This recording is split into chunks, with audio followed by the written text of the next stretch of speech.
welcome to Absolutely. On today's episode, we have Nathan Manske from I'm from Driftwood. But first, we're going to start with the origins of kissing and why negotiating is better when you're farther away. Stay tuned. It's time to live my bliss. I wanna walk in the open. Gotta live like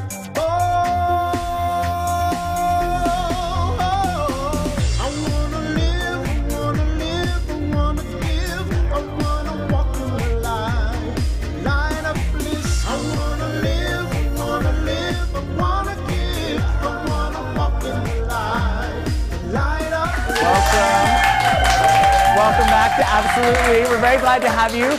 Today's special guest, we have Nathan Manske from I'mFromDriftwood.com. But first, we're going to start with incredibly neat news. This is my news segment. I don't really consider it news, as I've said. I call it incredibly neat news because it's not CNN, it's not Fox News, it's nothing like updated. I say that every time too. This is the third time I've said it. It's not CNN, it's not Fox. I have to think of something new about that. Yeah, but this is incredibly neat because it's things that I think are not typical, things that people wouldn't necessarily think of. I just think they're interesting concepts, and so I want to share them, things that are motivating even. So that's why I wanted to start with not Charlie Sheen. I wanted to start by talking about, if you saw last week's episode, I talked a little bit about my TiVo. I'm an addict. I admit it. I understand that. My TiVo broke this week. It was really, I know, I love that. Every time I say that, people are like, oh God, it just hurts. Hey, it's on a restart loop. When it's plugged in, it just like restarts. It says powering up, so it's sort of fooling you. And then it restarts, and restarts, and I'm like, come on, will you please just load up? And it won't. And then, so what they tell you is unplug everything out of the back just to make sure. And I'm on the phone, I'm okay, I'm unplugged it all, plug it back in, it restarts. And they're like, well, that's it. What? Yeah, it's broken. You can call this company called Weak Knees, and they're like a authorized repair place for you, and you can see about them. So I called them, and they're like, oh yeah, it's probably a hard drive issue. So if you want to get a new hard drive, and actually you can probably get a bigger one than what you have now. And I'm like, oh great, I'll do that. Ordered the hard drive. So this past week was an experimentation in not having TV. Wow, okay, I can do this, wow. Okay, and about 4 times, I got my sandwich I made, I sat down at the TV, and there's nothing on. It's just black, there's nothing. I know, it's I tried. And for a whole week, I did it. I watched 4 movies. I watched Frida and Social Network and King's Speech and something else, and they were all really good, so that was, I'm doing something different. So I got the hard drive today. Today I got it, and I ran over there, and I was like, oh, I need to prepare for my show. Oh, F it, I'm just going to go to the UPS store. I went and got the hard drive. I opened it up, I put it in, and I made sure everything was unplugged this time. I started it up, restart. I'm like, are you kidding me? I thought it would be fixed by now. And so I call up Weak Knees, and I'm like, okay, so you sold me a hard drive. You said it was going to work, and it's not working. They're like, well, it could be the power supply. I'm like, what else are you going to sell me? I'm like, you should have this whole pattern of things. So I was like so frustrated. Oh, by the way, what I didn't tell you was when they send you the hard drive, you have to open up the TiVo. Oh, it doesn't open. You have to unscrew 6 screws, keep those somewhere, open up the top, unscrew the hard drive container from the machine, unscrew the container from the hard drive, then add the hard drive, screw it on, put it on, screw it on, plug it back in, and that's where the whole restarting happened. And I was like, oh, well, I need to return the hard drive. So you unscrew the whole thing, remove everything out, screw it. Oh, God, okay. Put the old one back in. I don't even know why I'm doing the old one back in because it's junk now. It doesn't even work. So I put it all in and screw it in. And now I have a broken TiVo. I have a hard drive, and I go look on that, and there's a $15 restocking fee.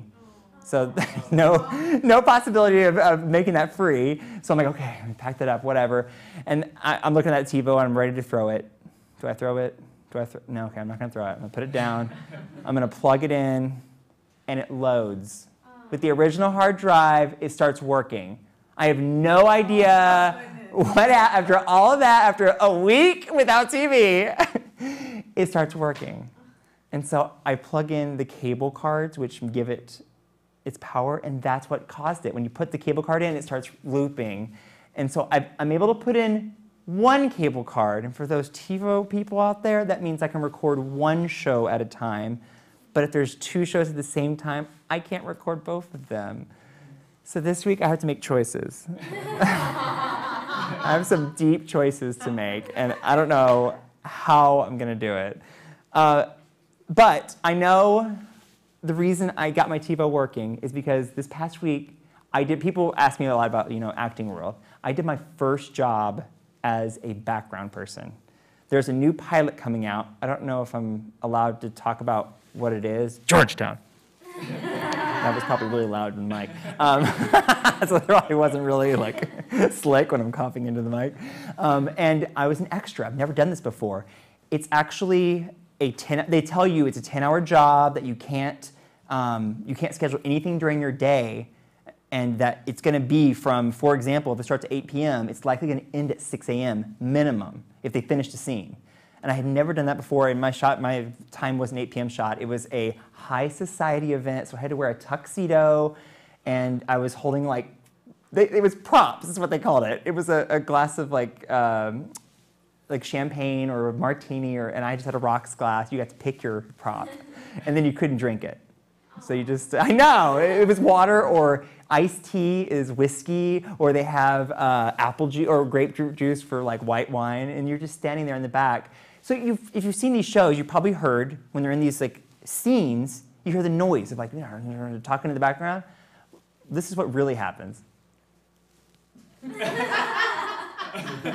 The awkward part is when you're in a group of 7 people and you think, oh, okay, it's my turn, I'm the center of attention. And then you look this way and 2 people also think they're the center of attention.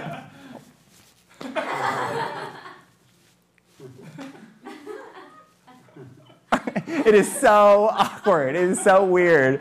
And then you have to redo the scene over and over, and you can't change things. So since that first time we did the whole cheers, every time,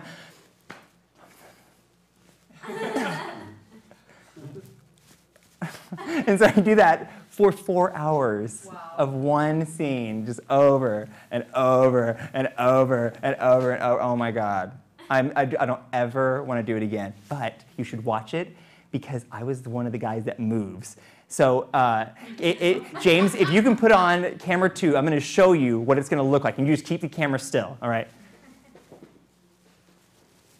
That's what it's going to look like. I did that about 7 times. I'm going to be crossing just right in front of the camera. The main character, who's this really attractive man, James Wolk, is all, camera 2, if you don't mind, he's all looking for someone.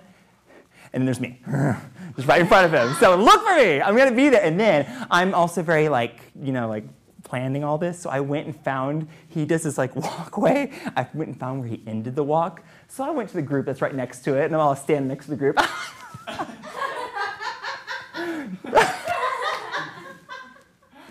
So hopefully Georgetown, the premiere, you can find me. I'm hoping. I'm going to TiVo it, I promise you that. So kissing, I wanted to tell you, I found Sheila Kirschenbaum, who's a research associate at UT, did a blog post on kissing, and she got tons of hits. The thing went viral. Everyone was talking about it. So she wrote a whole book on the science of kissing, which obviously I could have been an expert for. Give me a call, Sheila. She came up with, this is from the Alcalde. Do you know how to pronounce that? That's actually a conversation in itself.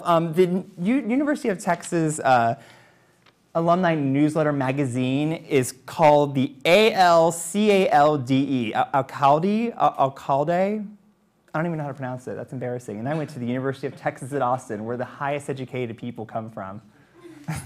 Anyway, so in this magazine, they were talking about the research. In early cultures, they think that this makes no sense to me. A common greeting was 2 people would smell each other. And maybe on accident, they rubbed lips. And that was where kissing may have come from. That's their theory. 2/3 of people tilt their head to the right when they kiss. And I'm like, really? Do they not? So now I'm next time I do it, I just want to go. Just to see what happens, because now I know they're going to go tilt to the right. And they believe this preference is determined in utero. Oh, I think I'm going to go to the right when I get out of here. You know what? So that was one of the things. Another thing, a side effect of kissing is dilated pupils. So they think this is why people close their eyes, because it's just too much. They can't take it. No. Tilt to the right, go ahead and kiss, and then close your eyes.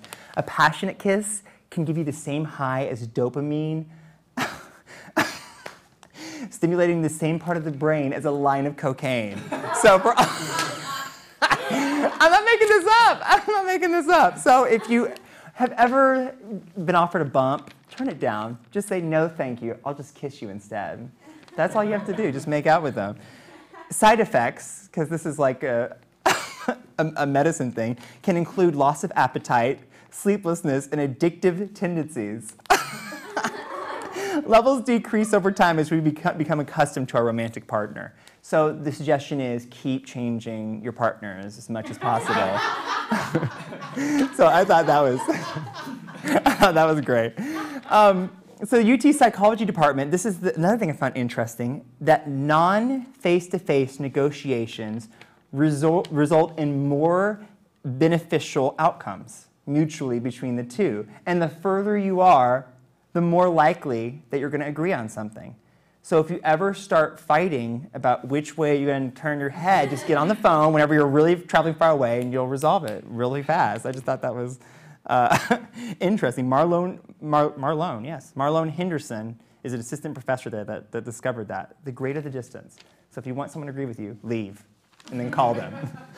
One last thing I wanted to show you. This is a picture, and I'm sure if my audience who's in New York has seen this a lot.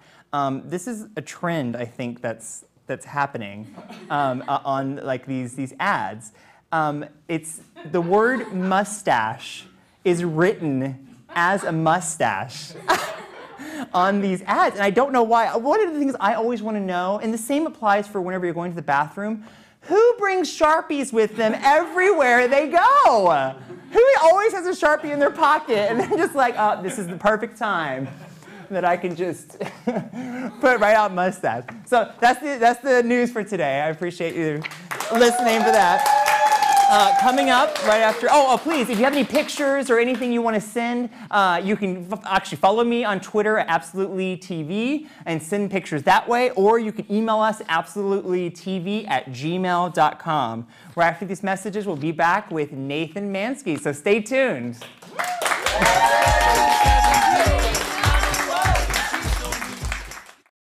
My name is Ann Helfrich, and I'm from Pleasantville, New Jersey. Swear to God, Pleasantville. Okay, so there's like this whole thing about like when did you know you were gay, right? Like, and I never really, I always had half of me that knew and then half of me that didn't know. Like half of me was totally in denial. Like the half of me that was like disappointed when my softball coach got married. Like I was like, what the fuck? Or like when Darlene like got a boyfriend on Roseanne. Like what are you talking about? But I didn't know I was gay. Like I was so disappointed that she was, that she had a boyfriend. Didn't make any sense. So when I was like a little kid, I was like 5 years old, my best friend Dorothy used to kiss Michael J. Fox on the TV, right? So she would get up and like run to the TV. Oh, Michael J. I can't believe we were little, like 5. We were little, but she would run up and kiss him. And I tried to do that. Like I wanted to be able to kiss Michael J. Fox, but it just didn't work for me. Like I would try and I like felt it in my body like it wasn't right. And the person that I had a crush on that I really wanted to kiss was totally Marianne from Gilligan's Island. And I loved her. And I remember when I was like, when no one else was in the room, and I was little, I was like as tall as the TV. Like I remember the TV being like here and I was standing up. I would kiss Marianne from Gilligan's Island. I would like wait for her, like in the credits when the circles come up, So I would like wait for her circle to come up. I remember like waiting, and then the professor and Marianne, you know, and I would kiss Marianne. I loved Marianne. She was so sweet. Actually, my neighbor gave me a cutout of her recently, like the grown Marianne, like arrested for smoking marijuana. She's like 60-something. And had her mugshot. She was still pretty cute. I was like, oh, she's pretty hot for a 60-year-old. So that's my story. She was great. What's the first line? The weapons say you're a tale of a tiny ship who started on this tropical aboard this tiny ship. The fateful trip. The mate was a mighty sailing man, the skipper brave and sure. 5 passengers set sail that day for a 3-hour tour. A 3-hour tour. The weather started getting rough. The tiny ship was tossed. If not for the courage of the fearless crew, the minnow would be lost. The minnow would be lost. The ship shut ground on the shore of this uncharted desert isle. With Gilligan, doo-doo-doo-doo-doo, the skipper too, doo-doo-doo-doo-doo, the millionaire and his wife, doo-doo, the movie star, the professor, and I never liked the movie star. She was so annoying to me.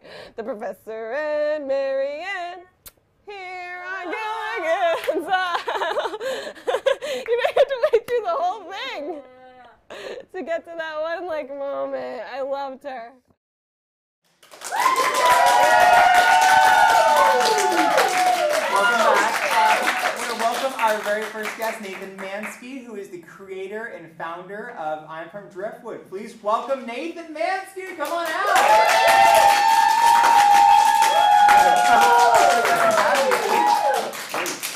Am I saying your last name right? Manske. Manske? Okay, good. I just now realized as I'm saying it, I'm all Mansku, or I don't want to say it wrong. So. No, you.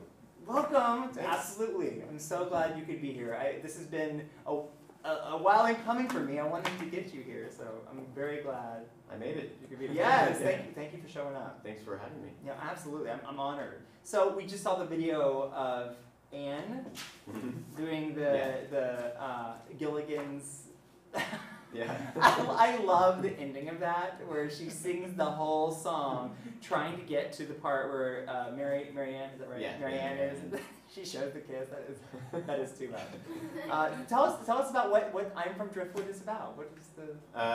It collects true stories by lesbian and gay, bisexual, and transgender people from all over the world, and that's really it. A lot of people ask me what kind of stories am I looking for, and some people get frustrated because I won't tell them, because I don't care what story they share as long as it's important to them, a story they want to share with other people. So stories such as a first date or a relationship or a first crush, like Anne just told about Marianne. There are some coming out stories, although I try to stay away from the coming out stories just because a lot of people already know about coming out. It either went well or it didn't go well, but a lot of people already know that general type of stories. So it's really just any story from LGBT people that they feel like sharing with others. Do you have a vision for what I'm From Driftwood brings to you? Like, this is what I do this for. Primarily the goal is to help queer youth realize no matter what they're going through or who they are or where they are, especially even in Driftwood, that they're not alone. And that's the primary goal. But since I've launched the site, a lot of people have emailed me letting me know what all these stories mean to them. And it's really shown me that all these true stories mean a whole lot of different things to a whole lot of different people. Older people sometimes will email me saying it's great to see how different the times are today as opposed to when they were kids.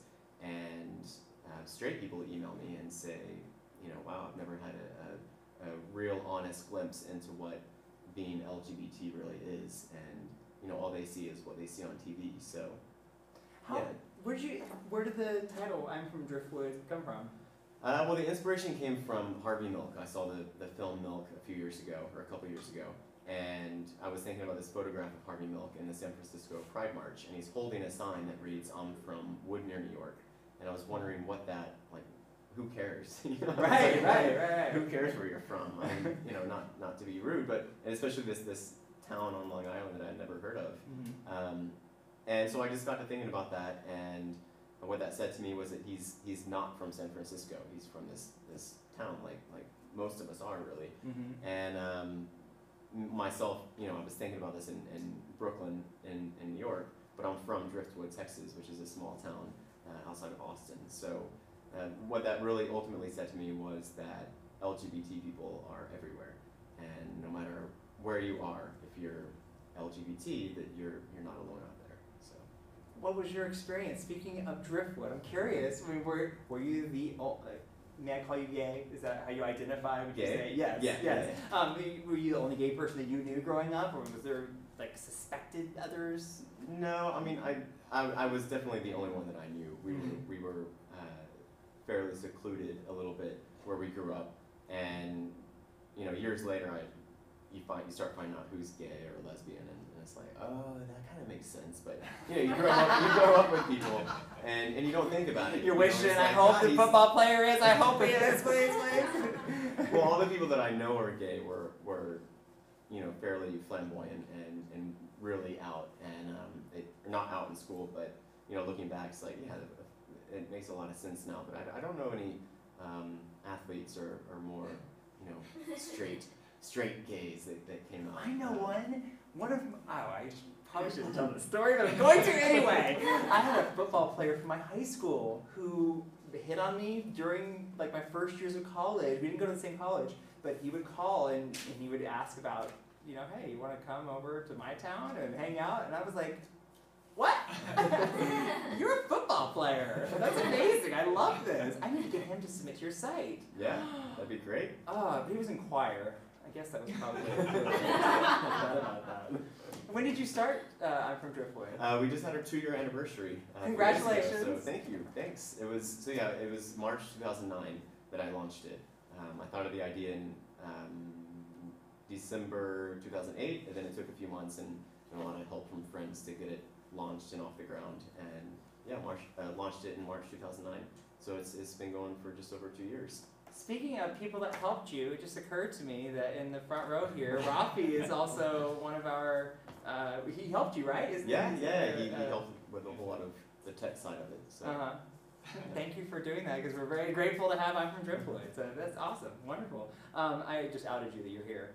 Rafi is at Absolute Leigh right now. So how many stories do you have on there?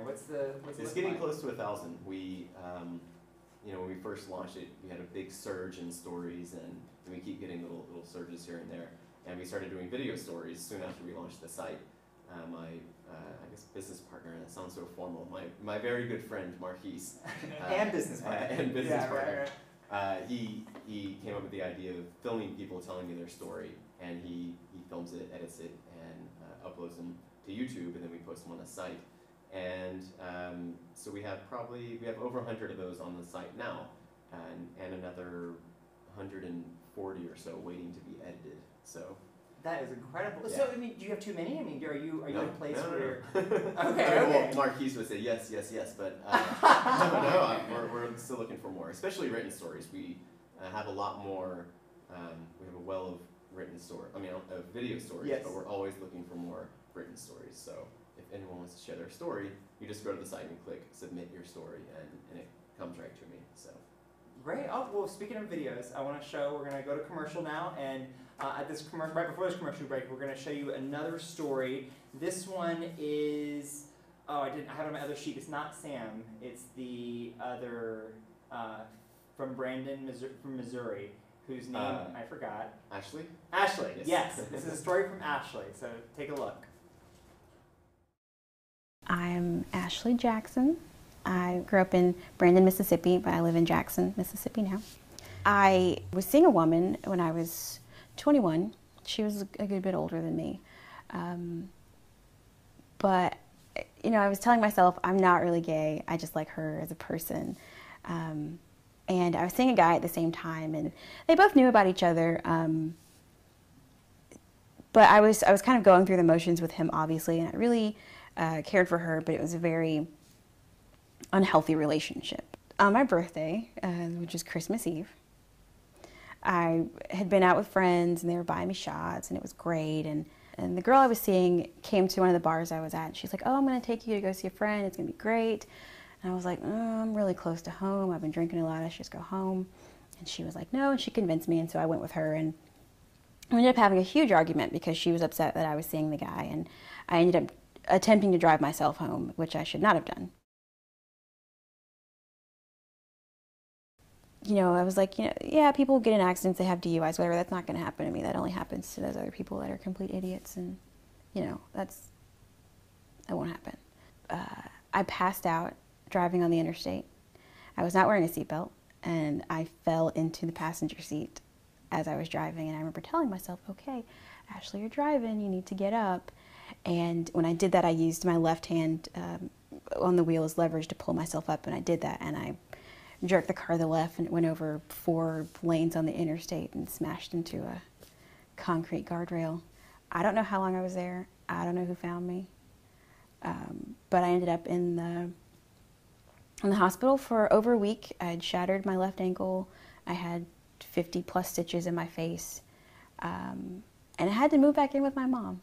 It was easy to drink all the time. And you know, that was one thing I could control in my life. I couldn't, you know, control the feelings I had for women. I couldn't control what other people would think about me being in a relationship with a woman, but I could drink, and that made me fun, and that made it easier to date guys or to be in reckless relationships and, you know, unprotected sex and being promiscuous and all of these things. Having that self-destructive life led to me almost killing myself unintentionally, but, you know, driving on an interstate at 70 miles per hour, no seatbelt, and flying across 4 lanes and not hitting anyone else and surviving. If that's not a wake-up call, I don't know what is. I realized I was hiding from who I was born to be, and I couldn't do that anymore. I couldn't live my life for other people anymore. And I told myself, okay, you're gay. So I'm Samuel Britton and I'm from Perry, Iowa. I grew up the son of Southern Baptist missionaries, and we were living on a mission base. So a lot of missionary families living together.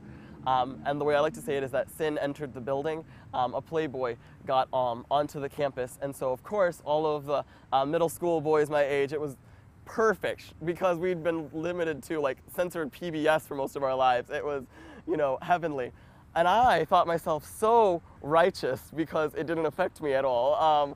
I went up to my dad and I said, Dad, you know, and of course telling on the others because I was so wonderful and, you know, it didn't hurt me. And telling them, I said, but it's really weird. I didn't get the same feelings. I said, I have those feelings when I think of Dale, my best friend. My dad just started punching. That was the first day that I was sent to the emergency room because I'd fallen down the stairs. I was sent to the emergency room about 6 more times for falling down the stairs or tripping on the sidewalk. I'm in this constant state of fear. My mom finally starts recognizing, you know what? Hitting him might not be working. So let's try therapy. And it started with the first few weeks. I had AIDS. I was the only gay person left in the world because the government found all the other gays and killed them as children. If they found me, they would kill me. It's the perfect way to keep a child or a teen from coming out. And we moved on to physical therapy. Physical therapy was my hands being tied down and blocks of ice being placed on my hands. Then pictures of men holding hands would be shown to me, so that way I would associate the concept of the pain of ice with a man touching me. It worked really, really, really well. My dad could barely even hug me anymore when I would scream out in pain. Then we went into heat. So coils would be wrapped around my hands and you would be able to turn the heat on or off. So now if we had a picture of a guy and a girl hugging, it was no pain. If there was a picture of a guy and a guy hugging, we had physical pain. We then went into the month of hell. The month of hell consisted of tiny needles being stuck into my fingers, and then pictures of explicit acts between men would be shown, and I'd be electrocuted. At this point, I was completely done. God did not want me on this earth anymore. So we lived on a 3-story building. I told my sister goodbye, and I walked to the roof. So my mom finds me up on the roof, says, you know, she will love me again if I will just change. Because my sister had tattled on me. My mom's up there, you know, she'll love me again if I'll just change. Which is not the thing to say to a person standing on the edge of a building. At this point, I'm a logical person again, and it shines through. This is only 3 stories, and if I don't die, this is going to hurt worse than the others. So I run back into my mom's arms saying, you know what? I'm changed. It's done. It worked. Epiphany from God. The pain finally stopped.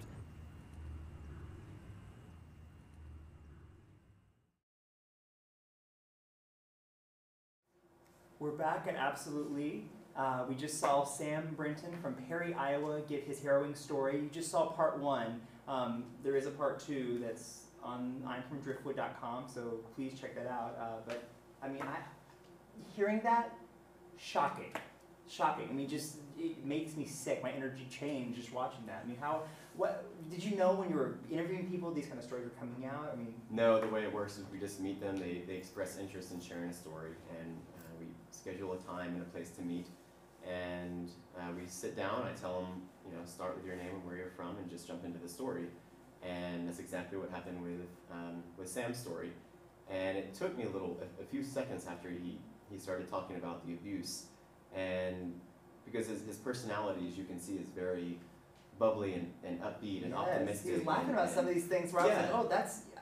I think you're just trying to make me feel comfortable, but I'm not comfortable hearing these kind of things. He's one of those people that has a permanent smile on their face, and it took me a second. I was like, the words coming out of his mouth didn't match his personality, and it was really difficult to watch even after he finished telling the story, because this is an edited down version. There's, you know, we probably spoke for 15 minutes, and I was just blown away. I didn't even know what to ask or what to say. I was just in shock, and but he's a really inspiring guy. He's very active on campus at Kansas State, and he led the charge or was involved in then passing a employment non-discrimination resolution on campus, and he really works with depressed students and students who might be suicidal. He has his phone number out there for people to call him. He's very he really wants to do good in the world, and which is even more amazing considering the past that he experienced. Truly, Sam. Good for you. You stick with what you're doing. I'm proud. I would speak for anybody in this room. I would say that just very impressed by what you're doing with your life. So keep it up. I assume you went to Kansas to get that. How did that come about? I mean, did you travel? Yeah. We actually about 2 months ago finished up a 4-month 50-state story tour. So we went to all 50. Wow. Yeah, we did all 50, and it was quite an experience, to say the least. But yeah, we started in Texas and then went north from there. So Oklahoma, and then we were in Kansas where we met Sam. And so it was early on in the tour, and the tour was very difficult to execute. But Sam's story, I'm really glad we filmed that one in the beginning, because it gave us a sense of purpose. You know, like there are people out there who need their stories to be heard, and also need their stories to be shared. People want to share these stories. At the end of part 2, you'll hear Sam mention that, you know, he really wanted to share this story. So just to let other people out there know that if they're going through something similar, that they're not alone, and there's other people who have made it through and are now living happier and better lives. So. So it was great to have that story and hear that story at the beginning of the tour, and to kind of have that pushing us along, you know, whenever it got tough. No kidding. You got to remember Sam. Just always keep Sam with you, knowing that if he can do it, wow. Did you come across any? I imagine, not knowing, that there might be some resistance to your tour. We thought there would be, and we were anticipating some, but we never, actually. And throughout the entire 4 months, we had another experience early on that kind of set the stage for the rest of the tour. In Oklahoma, in a very small town,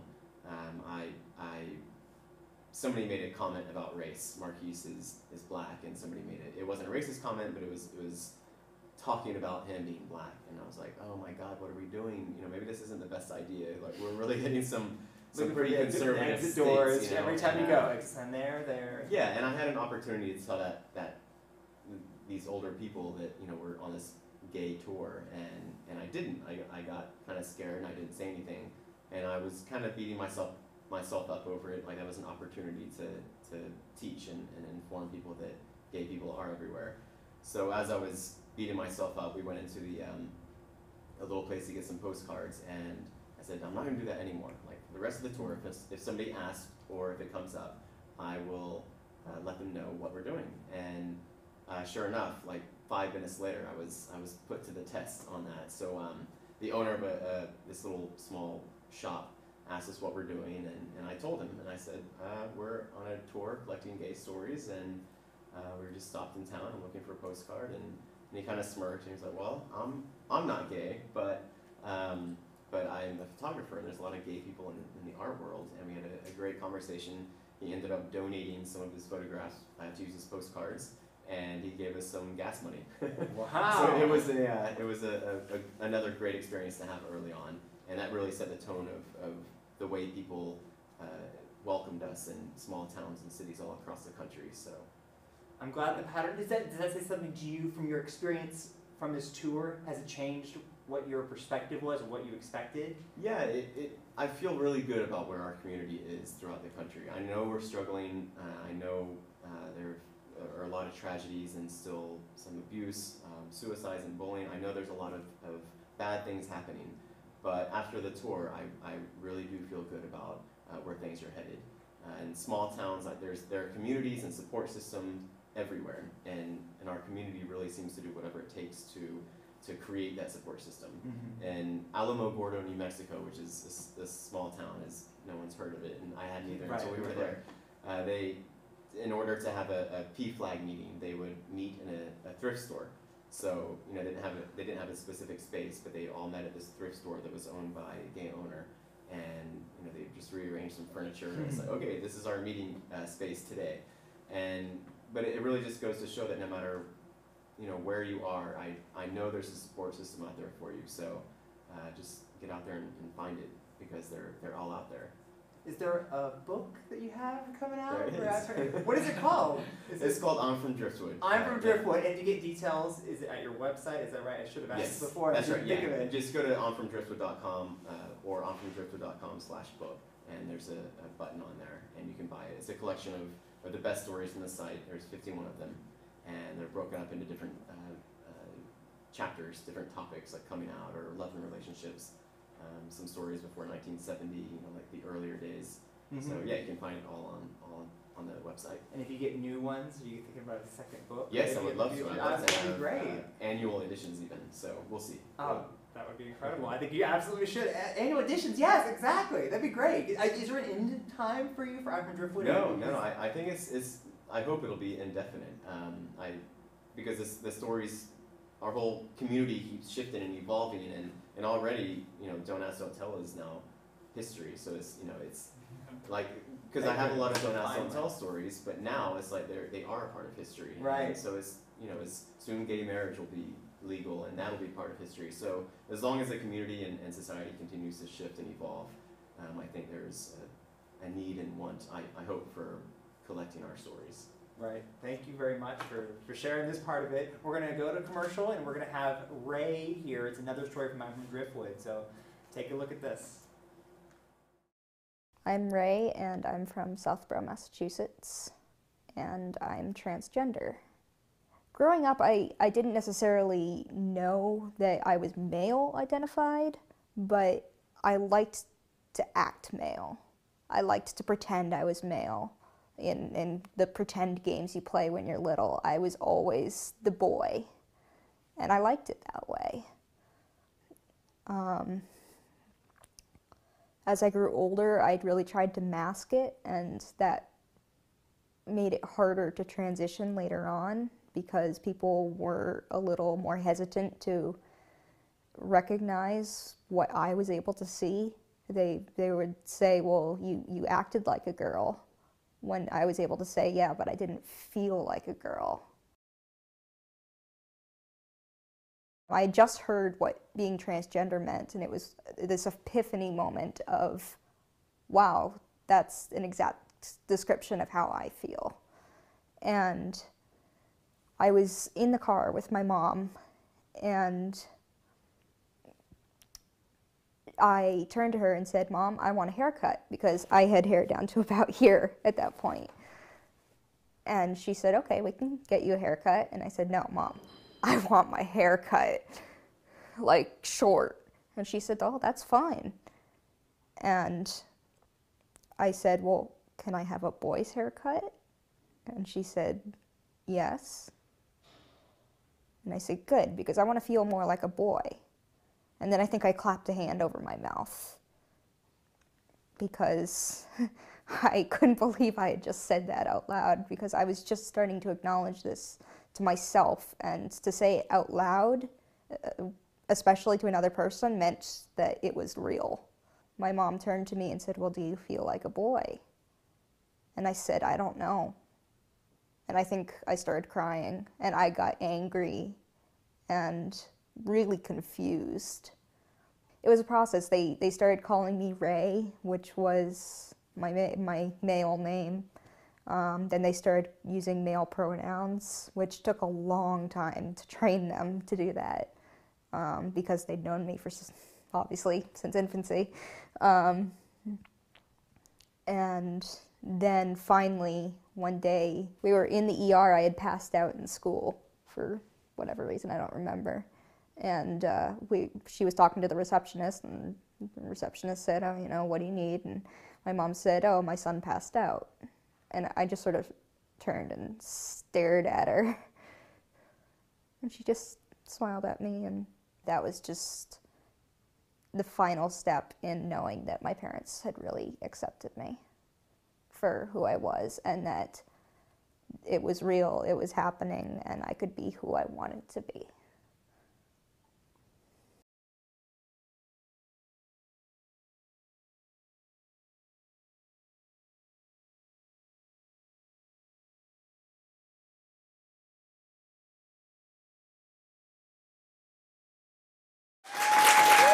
We're back here with Manske from I'm from Driftwood. Welcome back. Welcome back. Thank you for staying around for another segment. No, so I'm curious about any heterosexuals you came across on the tour. I mean, how has there been people, and your experience even when you're at home experiencing people email you that are heterosexual? How are they receiving I'm from Driftwood?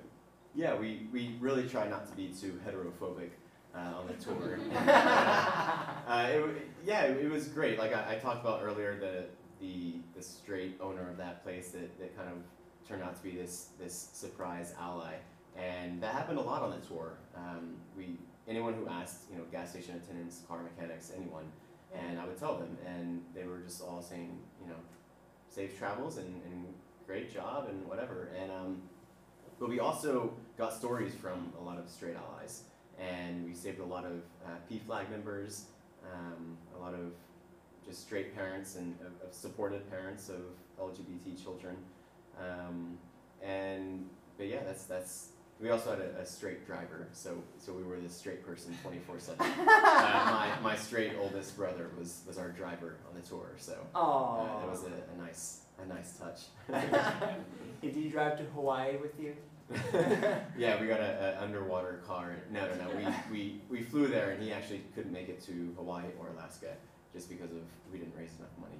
So he had to say we win, but my brother did not. Yeah. Can I ask about Hawaii or Alaska? I've never been there, so I mean, was there any kind of unique circumstance because it was Hawaii and Alaska that blew your mind, or was it the same stories? Well, we originally wanted to go to Alaska first, and freeze our butts off, and then go to Hawaii and thaw out. But for whatever reason, the tickets were a lot cheaper to fly to Hawaii first, so we did that, and it was painful leaving Hawaii because we literally left watching the sunset on the beach in our swimsuit and flip-flops or bare feet, and just watching the sun go down. During the winter?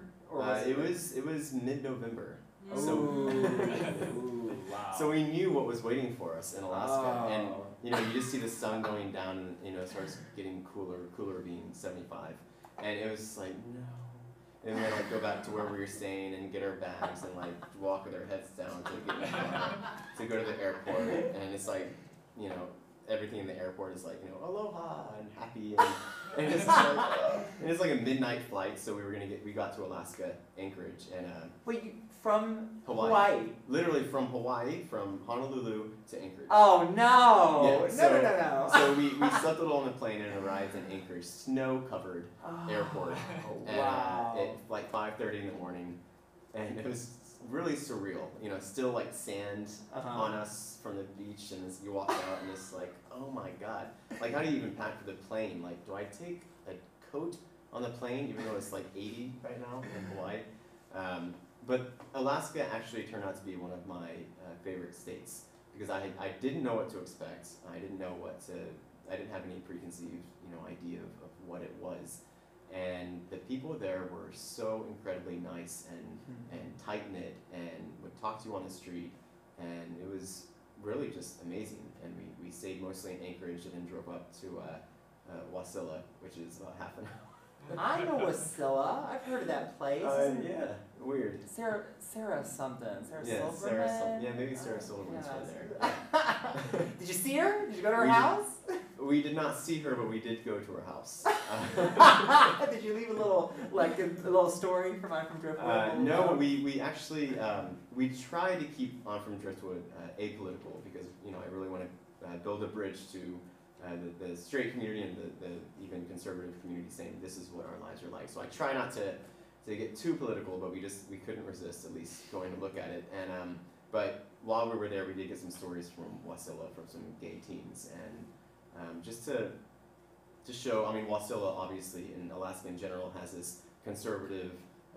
People look at through a conservative lens now, and I just wanted to kind of say, people. We're caring about the gay people too in Alaska, so we got some great stories from there, and actually a Native Alaskan story as well. So I was just about to ask. Would they call themselves Eskimos? I assume. I don't. If they are Eskimos, I don't know. I don't think that's the proper term. I'm not sure. Villagers. They call themselves villagers. So but that was really interesting because being gay is not accepted in the villages, and we spoke with the LGBT community center there, and the volunteer there, the head volunteer, Phyllis, she was telling us all about the villagers, and if they ever saw a villager make it to Alaska, she would always get very emotional because it means they made it, because they're literally miles from a road, and if they leave the village, they first have to find the road, and then find a way to get to the city, and if they make it to the city, finally they've made it. And because it's a harrowing experience. Just village. Wow. Yeah. So it was really interesting. We would love to get more. We really wanted to film a whole documentary just on the villagers of Alaska, the gay villagers. So please do. I would love to. I would love for you to do that. I would watch it. I'd bring you back on for that as well. So please. We're going to take a break. We'll be right back after these messages with Nathan Manske. So stay tuned.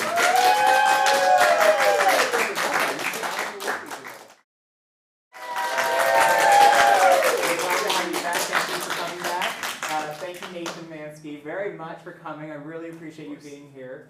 Check out I'm From Driftwood at www.imfromdriftwood.com. Also check out the book. Please purchase the book at imfromdriftwood.com/book, if you can imagine that. Also, everyone in our audience is getting a mission for you and a guest to the Barbecue Tap fundraiser with I'm From Driftwood. We'll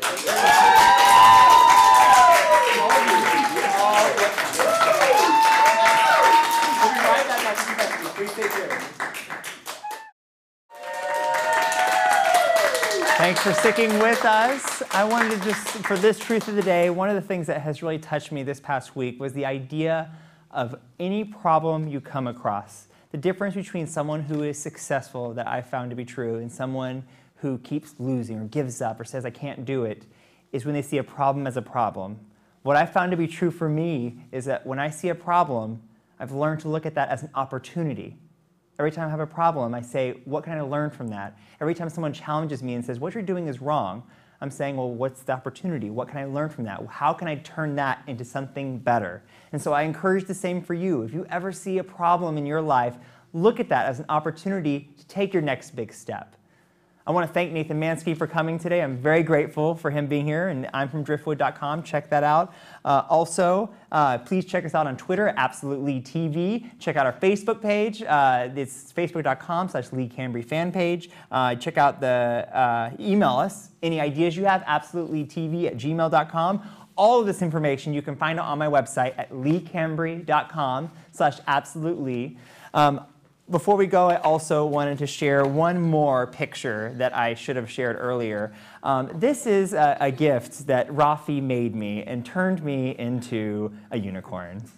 I leave you with that because I think it's beautiful. So thank you so much for tuning in. I'll see you next time. Check us out online, leighcambry.com/absolutely. It's time to live my bliss.